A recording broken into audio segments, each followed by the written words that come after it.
Jérôme, on a les dossards ici. Oui, pour qu'on soit visible partout. On va être visible même d'un autre pays, je pense, avec ça.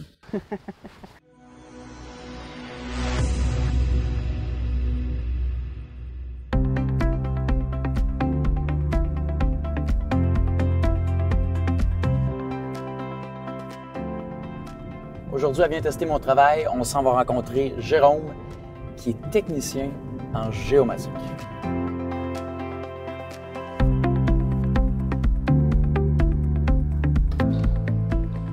Jérôme, Salut! enchanté. Santé. Où est-ce qu'on est ici présentement? Ici, on est devant les bureaux de GPLC à Québec. Et GPLC, c'est quoi? Ça travaille dans quel domaine? Nous, on est un bureau d'arpenteur, dans le fond. Un bureau d'arpenteur. Et toi, tu es technicien en géomatique? Exact. C'est quoi le domaine de la géomatique? Ça fait quoi? La géomatique, dans le fond, c'est très vaste. Ça regroupe plusieurs domaines, dont l'arpentage. Un autre domaine qui est populaire aussi, c'est la cartographie.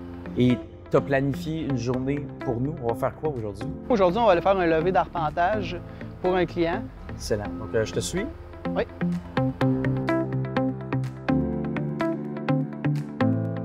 Jérôme, ça, j'imagine que c'est le camion de GPLC Exactement. indiqué ici. À quel point tu t'en sers régulièrement dans le cadre de ton travail? Oui, dans le fond, ça, c'est le camion qui est fourni par la compagnie. Un gars au terrain va s'en servir à chaque jour. Et est-ce qu'on prend le camion là pour aller faire notre mandat chez le client? Oui, exactement. Donc, je t'invite à embarquer, puis on va se diriger vers là. Parfait.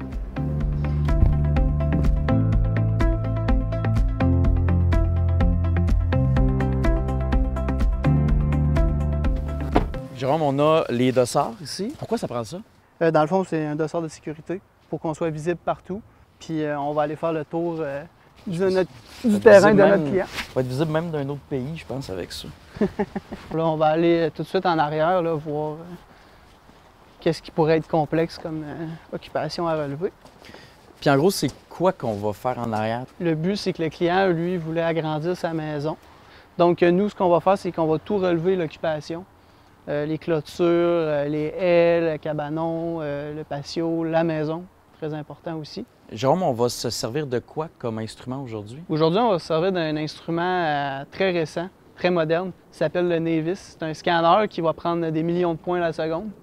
Puis c'est un instrument qui va vraiment être utile dans un terrain comme ici, là, comme on voit, là, il y a beaucoup d'occupation en arrière, ce qui a été quand même assez long là, avec un instrument d'arpentage conventionnel comme la station totale, là, qu'il aurait fallu prendre chaque point de chaque limite de clôture ou les coins de cabanon, maison. Puis la nouvelle technologie, tu as des millions de points, un nuage de points. Exactement. Dans le fond, ça crée un nuage de points avec les points de tout ce qu'on voit. Donc on va chercher la machine? Oui, bien avant, on va faire un petit tour, là, voir regarder les limites, là, ce qu'il y a. Donc, comme on voit là, ici, on a des clôtures qui, généralement, les clôtures sont relativement sur les limites de l'eau. Ça va être important de les prendre pour positionner là, les limites de l'eau, le cadastre. Comme quoi, avec un agrandissement, là, c'est important de respecter les marges et les limites là, par rapport au règlement municipal. Ça permet, ce qu'on fait en ce moment, de te préparer pour après utiliser la technologie. Exactement. Un coup d'œil en général, de savoir où que ça pourrait être plus complexe, mais ici, ça devrait être parfait. Et Jérôme, une fois qu'on a analysé le terrain, qu'est-ce qu'on fait? Bien, on serait prêt à aller chercher l'instrument puis commencer. Donc, je m'invite à tourner vers le camion. Allons-y!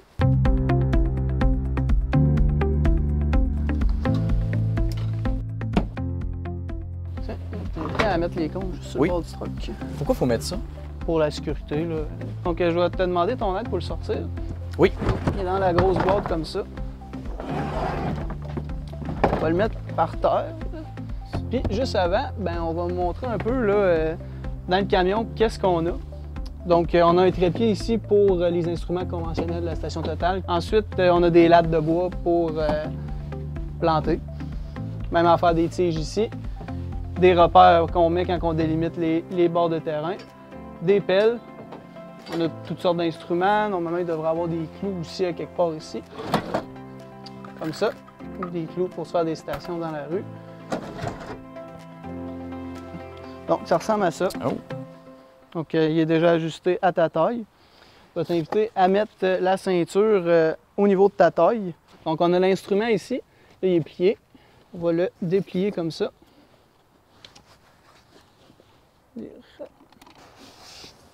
Donc, Ça, tu l'échappes, si ça se brise, c'est 120 000 Effectivement. Donc, tu vas voir, tu as la poignée ici, qui est super utile. Le petit crochet au bout que tu vois avec la flèche, Ouais. ça vient s'installer dans le creux de ta ceinture ici. OK. Donc, comme ça. Ça? Tu peux le prendre avec, ouais, par là. Comme ça? Ça vient s'accoter sur tes épaules. Comme ça. Donc là, on est setup. Dans le fond, sur l'instrument, on a deux, on va dire des POC, où le laser sort. Donc, tu en as une ici qu'il ne faudrait pas toucher avec tes mains, puis une au-dessus de ta tête qui est... Pourquoi faut pas te toucher? Parce que c'est ultra sensible, là. Donc... Hey, mais c'est quand même léger. Je pensais que ça allait être vraiment plus lourd. C'est ça, la ceinture, elle sert justement à ça, là. C'est tout bien réparti. On Ouais. dirait un peu une fusée. Donc, on va te mettre des batteries. Là, je suis appuyé sur le piton ici, là, où mon doigt. OK, sur Il le va côté. renfoncer, fait juste C'est peser. un petit temps. C'est un peu comme dans Star Wars. Là, l'écran est allumé. Oui, là, dans le fond, l'instrument il est ouvert. Une dernière petite chose aussi, tu vas voir, tu as un piton ici.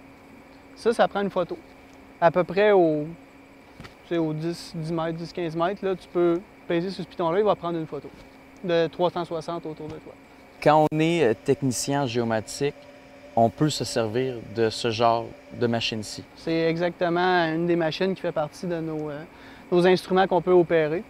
Mettons qu'on regarde aujourd'hui, là, on aurait pu faire un lever conventionnel ici aussi, mais ça nous aurait pris peut-être 2 heures, 2 heures et demie facile ici. Avec ça, comme tu vas voir, ça va nous prendre 15-20 minutes. C'est quoi un lever conventionnel? Un lever conventionnel, dans le fond, c'est l'arpentage qu'on voyait avant, tous les jours. Dans le fond, c'est un trépied avec une station totale. On va aller prendre point par point manuellement versus avec l'instrument qui, lui, prend des millions de points la seconde. Ça, tu sauves du temps vraiment. Là. Énorme au terrain, mais c'est un petit peu plus long à traiter en dedans au bureau. J'imagine qu'il ne faut pas aller très vite avec cette machine-ci. Bien, le but, c'est pas nécessairement d'aller pas trop vite. Le but, c'est de pas trop bouger ou de shaker. Là. Tu vas t'habituer assez vite. Là, on prend le beat. Okay. C'est pas très long. Si tu veux me montrer à quelle vitesse oui. faut avancer, je vais te suivre. C'est rare qu'on agrandisse en avant. Comme on voit dans les quartiers comme ça, les façades de maison sont toutes alignées ensemble. Puis le nuage de points. Tout ce qui est bleu, c'est tous des points. Donc, je t'invite à aller même à gauche de la remise. Là. Tu vas voir que la machine performe super bien là, dans les espaces qui sont restreints. Là. On voit bien au niveau de l'écran. En résumé, la machine fait quoi présentement?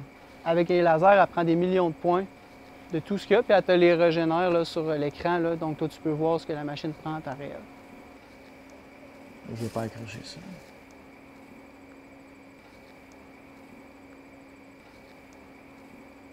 Donc là, on fait le tour du terrain.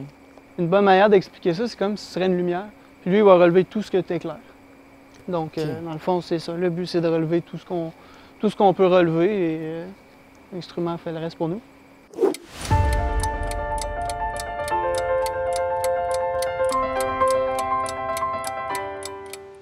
Jérôme, selon toi, c'est quoi les qualités que ça prend absolument pour être heureux ou heureuse quand on est technicien en géomatique? C'est sûr qu'il faut que tu sois polyvalent. Quelqu'un de débrouillard aussi, parce que souvent, on va se ramasser au terrain, on va être seul. Des fois, on n'a pas tout le temps le réseau pour appeler au bureau. Donc, tu sais, c'est de trouver des solutions par nous-mêmes. C'est ça. Sinon, quelqu'un qui aime de travailler en équipe, on travaille tout le temps en équipe, que ce soit au bureau ou au terrain. C'est sûr que des fois, comme je disais, on va être seul, mais majoritairement du temps, on a un coéquipier avec nous. Tu travailles à quel endroit, par exemple? Bien, l'arpentage, ça nous amène vraiment à aller partout, que ce soit sur les terrains des gens, au commercial, dans des champs de l'agricole, dans les forêts, dans le bois, dans des carrières, des mines, vraiment partout. Dans des carrières? Oui. N'importe quelle place où tu peux penser qu'il y a un territoire, qu'il y a des limites, qu'il y a des bâtiments ou quoi que ce soit, les arpenteurs peuvent se déplacer là-bas. Est-ce que ça arrive des fois que tu ne puisses pas te déplacer en camion, tu prends, mettons, un hélicoptère, un avion, je dis peut-être n'importe quoi, mais est-ce que ça peut arriver? Oh oui, ça peut arriver qu'on aille à se déplacer soit en bateau, en hélicoptère, en avion, peu importe. On va y aller de la manière qu'il faut se rendre. Donc là, prochaine étape, est-ce qu'on met ça dans le camion? Exactement. On va se diriger vers le camion. Là, on a pas mal fait le tour en arrière. On serait prêt à ranger l'instrument puis se diriger vers le bureau. Allons-y. Ouvrez-vous. Merci. Oh, c'est bien aux épaules. Merci.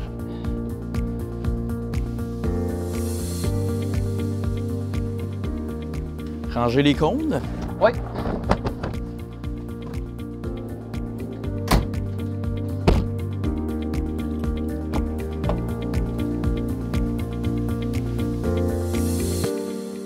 Bonjour Catherine. Bonjour. Vous êtes arpenteur géomètre. Oui, Ça fait quoi grosso modo un arpenteur géomètre? on a besoin des arpenteurs quand on construit des nouveaux bâtiments, quand on veut savoir nos limites de propriété, pour construire des routes aussi, des viaducs, puis les limites des rivières, des lacs et des cours d'eau. Vous travaillez avec quel type de clients, puis vous gérez quel type de mandat surtout? Autant des clients qui ont des propriétés résidentielles que des constructeurs, des personnes qui font des lotissements de terrain, comme par exemple quand on construit des nouvelles rues ou des nouveaux quartiers résidentiels. On travaille aussi avec le gouvernement, là, comme pour les routes, ces choses-là. Quand les personnes aussi ont besoin d'avoir le terrain, il ressemble à quoi, là, les niveaux de terrain, fait qu'on est capable de faire des plans. On fait vraiment toutes sortes de plans de propriété pour nos différents clients. Catherine, selon vous, pourquoi un jeune ou une jeune devrait venir travailler ici, par exemple, dans le domaine de la géomatique? Dans le fond, la géomatique, c'est vraiment un domaine qui est très, très diversifié. Fait que ce qui est intéressant là-dedans, ça dépend de la passion de la personne. Par exemple, j'entends souvent des jeunes qui disent « Moi, je suis allée en arpentage, j'ai découvert ça parce que j'aimais beaucoup le plein air puis j'aimais les mathématiques. » Fait que ça venait combiner deux choses que j'aimais. Mais l'arpentage, c'est plus que ça. Souvent, on voit les personnes qui travaillent sur le terrain, fait qu'on se dit « Ah, c'est scientifique, mathématique, mais en même temps, on est dehors, donc c'est le plein air. » Mais ça peut toucher aussi les personnes qui aiment beaucoup les nouvelles technologies, qui aiment beaucoup l'informatique, parce qu'on travaille avec des instruments d'arpentage qui sont toujours à la fine pointe de la technologie. Il y a aussi les personnes qui aiment tout ce qui est côté histoire. En arpentage, on utilise beaucoup les documents de l'ancien temps. On fait des recherches historiques pour réussir à créer le monde de demain. C'est aussi un domaine de l'arpentage qui peut être intéressant pour eux. Mais est-ce qu'il faut un peu les remettre à niveau? C'est encore vraiment bon à 100 C'est encore très bon. C'est sûr que quand on fait nos recherches, des fois, les données sont difficiles à aller chercher. Fait qu'il faut faire de l'interprétation par rapport à ce qu'on retrouve sur le terrain, là. On jumelle, dans le fond, toutes ces informations-là. Fait que c'est quand même quasiment comme une enquête qu'on fait. Merci Catherine. Maintenant qu'on est rendu au bureau et que le lever est fait, on peut se diriger vers mon bureau pour regarder là, ce que le tout a donné.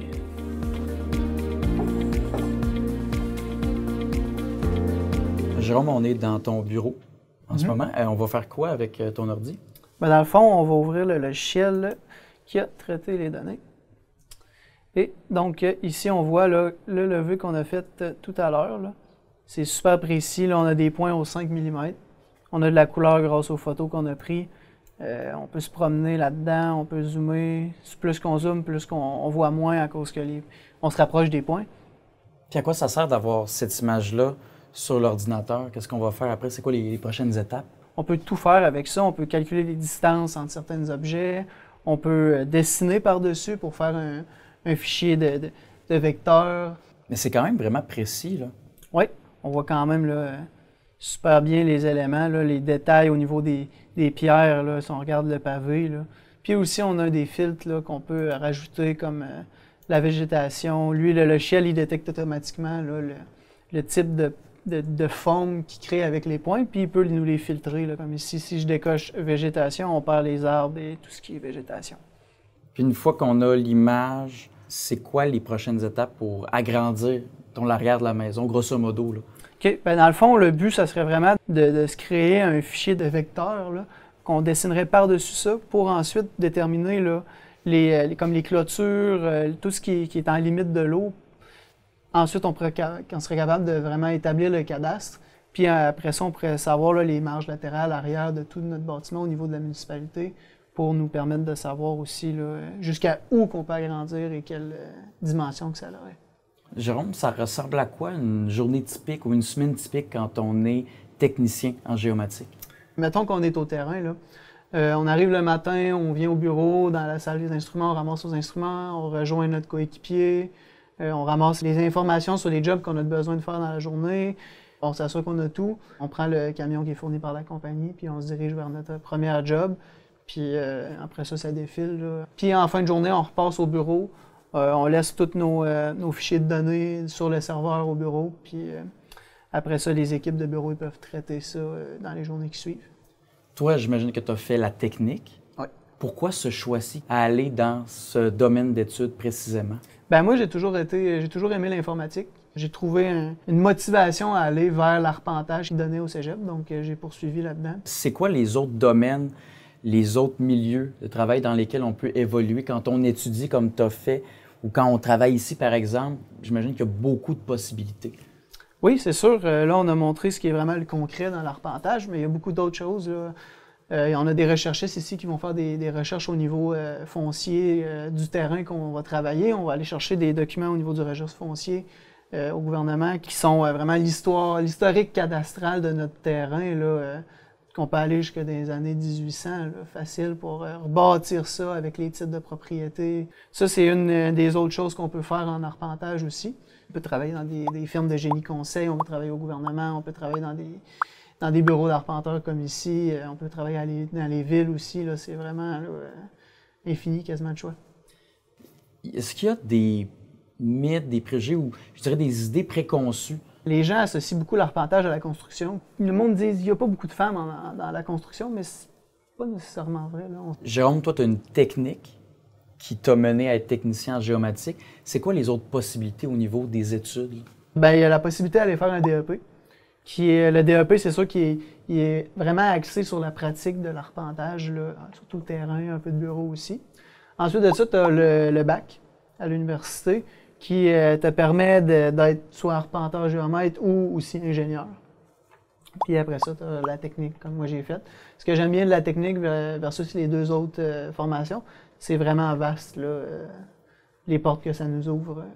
À quel point quelqu'un qui est technicien en géomatique doit travailler de pair avec quelqu'un qui est arpenteur, par exemple? C'est nous qui va créer, qui va vraiment aller chercher la donnée, créer les fichiers pour les préparer pour eux. Eux sont aussi au courant du dossier, donc on travaille vraiment là, en collaboration avec les arpenteurs ou les ingénieurs. C'est vraiment un travail d'équipe. Jérôme, comment se concrétise, se manifeste le travail que toi et tes collègues vous faites dans la vie de tous les jours? Là, de quels outils on se sert comme citoyen, citoyenne régulièrement et c'est un peu grâce à vous finalement? Bien, un très bon exemple, c'est les GPS dans les autos. Les cartes qu'on a dans les autos, là, sur les GPS, c'est fait à partir justement des SIG qu'on appelle, qui sont des logiciels de traitement de données pour justement faire des cartes.